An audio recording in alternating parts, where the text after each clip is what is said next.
Tonight we're remembering an Oregon icon, Gerry Frank. He was the VP of Meyer and Frank department stores. He also worked in Oregon's government. He was on TV, he was an author, he owned a restaurant, and he was a longtime judge of the Oregon State Fair's chocolate cake contest. The man did it all because he absolutely loved this place and he wanted to give back to the state where his family roots went very deep. Gerry Frank died this past weekend at the age of 98. So tonight, let's go into the KGW vault and take a look back at Gerry Frank's legacy. It's another book signing, nothing new for Gerry Frank. After all, he's had several bestsellers. His Guide to New York City has sold over 1 million copies.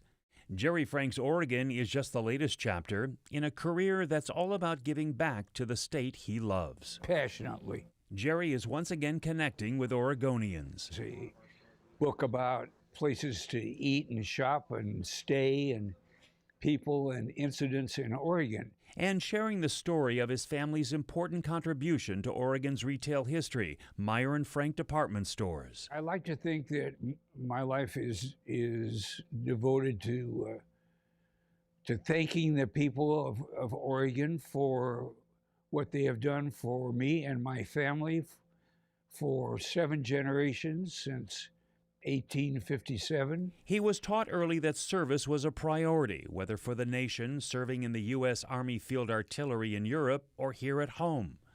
After college at Stanford and Cambridge universities, Gerry followed in his family footsteps. He was tapped in 1955 to lead Meyer and Frank's first branch store in Salem. The word on the street used to be that there were 4 cities on the Pacific coast: Los Angeles, San Francisco, Meyer and Frank, and Seattle. It was in Salem where he met Mark Hatfield during a photo shoot featuring 2 of the state's most eligible bachelors.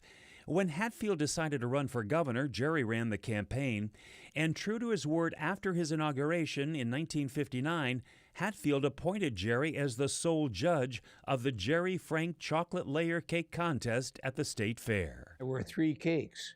Now we have as many as 135 cakes in an audience of 400 or 500 people watching this idiot eat 2 slices of all these cakes. But Gerry, an admitted chocoholic, used a secret weapon, even to this day. You can only do it if you have a bottle of Pepto-Bismol, because you take a swag of that at the start and at the end, and you make a Pepto-Bismol sandwich in your stomach.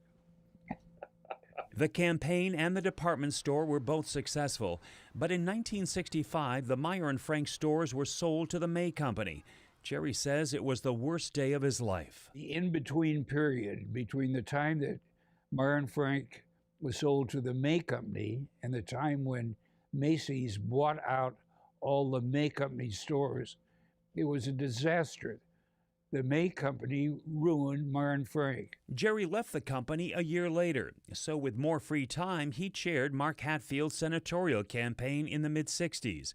Hatfield's win meant Gerry Frank goes to Washington as well, for the first term as a $1-a-year man. I had 26 wonderful years with Mark Hatfield as his chief of staff in Washington. One of my assignments was foreign relations. It's evident all around Gerry's Salem office, an open photo album on the walls, celebrities and politicians and presidents and world leaders. It's a reflection of who Gerry is, what he's accomplished, and more. These are probably the only tickets to Richard Nixon's impeachment that are in existence. This is a picture taken at the White House the evening of Ronald Reagan's first inaugural. And a luncheon with the Queen of England and Prince Philip. She comes across as being a very interested and interesting lady. I wish I could say the same about her husband. But it's not the person's title, but what they do for others that touches him most. Mother Teresa, instead of having a secretary or a lot of assistants, wrote these letters on her little scratch pad in her own handwriting. And that's what makes it so meaningful to me. After serving in Washington, Gerry was anxious to come back home. In the late 80s, he began sharing his Oregon with his Friday Surprise and Frankly Speaking columns in the Oregonian. So pack up the family and take a look.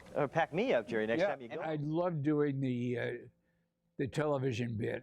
Going from print to television was a natural for Gerry. More than a decade of reporting for KPTV and K2. They look so good. Let's get the crunch. Gerry continues to juggle many plates, including those at his own Salem restaurant. Well, the Konditorei, where we have the best cakes in the country. Gerry's middle name is Wendell, but many across the state might say it's community.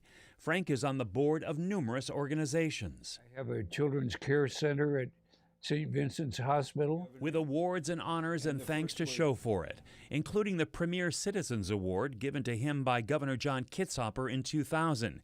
He is the one and only recipient. I just feel that it's important that those of us who have had the opportunities that I've had give back to the state that's made that possible. Gerry Frank, definitely an icon in Oregon. This next